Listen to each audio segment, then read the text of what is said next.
السلام عليكم ورحمة الله وبركاته. عاملين ايه يا حبايبي؟ وحشتوني من الفيديو اللي فات. تعالي بقى النهاردة نعمل كده حاجة حلوة كده بأبسط المقادير. يعني لو عندك كوبايتين دي كده ونص كوباية كاكاو وبيضتين هتعمليها حاجة كده جميلة في البيت، حاجة مسكرة تعمليها.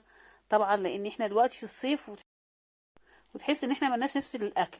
فتعالي بقى النهارده نعمل كده كيكه كده جميله غرقانه كده بالشوكولاته بأبسط المقادير. بصي الجمال، حاجه كده تاكليها جميله جدا، تحطيها بقى في التلاجة. طبعا ما حطاش لسه في التلاجة. بصي حاجه كده اللي ما بيعرفش في الكيكه خالص، سهله جدا جدا، غرقانه بالشوكولاته كده ومسكره وحاجه جميله جدا. طبعا بس ما انصحش بقى اللي بتوع الدايت يعني. بصي الجمال دوت. تعالوا بقى نصلي على النبي كده ونبدا المقادير. بصي غرقانه في الشوكولاته، شايفه شكلها عامل ازاي؟ صلوا على النبي يا جماعه، عليه افضل الصلاه والسلام. بصي بقى نبتدي بايه. بصي مقاديرها: كوبايه الا ربع لبن، نص كوبايه زيت او كوبايه الا ربع زيت، كوبايه الا ربع سكر، نص كوبايه كاكاو. تعالي بقى نحط المقادير الاول على بعضيها. هنعمل ايه؟ صوص الشوكولاته كده بسرعه. هنحط الاول السكر، كوبايه الا ربع سكر. هنحط كاكاو، نص كوبايه كاكاو او 4 معالق كاكاو بالظبط يعني. هنحط كوبايه الا ربع لبن. هنضرب بقى السوائل دي كلها مع بعضيها عشان السكر طبعا حبيبات عشان يدوب. هضربهم مع بعضيهم وبعد كده ابقى انزل بقى الزيت عشان ما يتقلش من غير ما السكر يدوب. ضربتهم مع بعض، انزل بقى الزيت. هنزله على مرتين، مره الاول عشان يدوب كله مع بعضيه، والمره التانية هتلاقيه تقيل معاكي.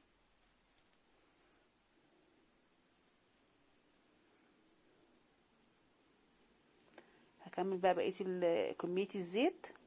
حاجه سهله جدا تقومي الصبح كده تعمليها لاولادك ياكلوها، جميله جدا. طبعا انت عارفه الكيكه بره والحاجات دي كلها بقت اسعارها ايه يعني. الكيكه بقت ب10 جنيه، حاجه صغيره كده. انت تعمليها في البيت لاولادك. صوص الشوكولاته اهو. بصي عامل تقلس ازاي. طلعي بقى السكينه بتاعتك. بصي اهو قلبتها. هنزل بقى، اخد نصها، نص الصوص بتاعك. خدي كوبايه الا ربع بالظبط وسيبي الباقي. هي كوبايه ربع على قد الوش بس كده ويغرقها. حطي بقى بيضتين.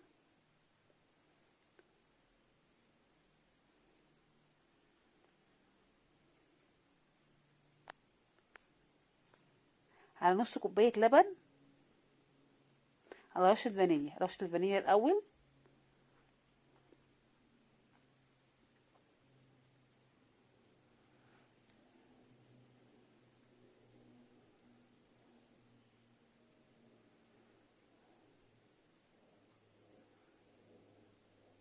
حطي بقى نص كوبايه لبن، ربع كوبايه لبن، حطي نص.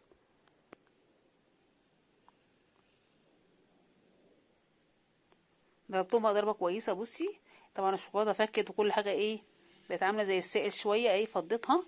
هجيب بقى كوبايتين دقيق على باكو بيكنج باودر. فضيت بقى السائل كله. هجيب بقى كوبايه دقيق اهي. افتح واحد بيكنج باودر وعليها كوبايه دقيق تانية عشان يبقى البيكنج باودر متقلب في الدقيق.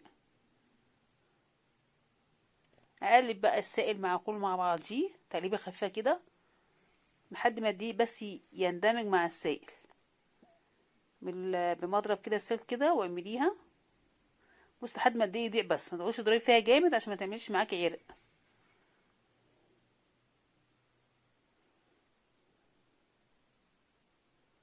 هجيب بقى الصينيه تحتي ادهنها زيت كده. اول ما الدقيق يضيع، على حسب ما انت عايزاها عاليه هاتي الصينيه الصغيره، عايزاها متوسطه هاتي الصينيه اللي هي الوسط. دي الصينيه الوسط بصي اهي، عشان أنا مش عايزاها عاليه قوي. يعني طبعا مش حاشيها من النص ولا حاجه، بس جميله جدا بقى. حطيها بقى في الرف الاوسط على 180. اضربيها ضربه كده. استوت معايا اهي. كوبايه بقى سكر، كوبايه سكر، كوبايه لبن كده، وحليها بمعلقتين سكر وزقيها وهي سخنه، يا دوبك بس تطلع تهدى كده دقيقه وزقيها وسيبيها بقى تشرب اللبن. شربت اللبن اهو. اجيب بقى الشوكولاته لو كانت تقيله احط عليها معلقه لبن واقلبيها، بس انا بتاعتي ما طلعتش تقيله اهي. واصبها بقى على الوش اللي كنت حطاها جنب الفرن فكانت سايحه.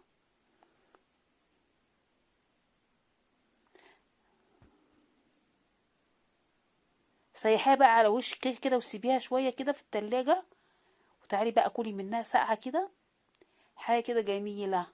وعملتيها في 10 دقايق بالظبط. تعمليها لاولادك كده بقى بالهنا والشفا، جميله جدا. بصي بقى قطعي منها قطعه كده وهي غرقانه بالشوكولاته، حاجه جميله بصراحه.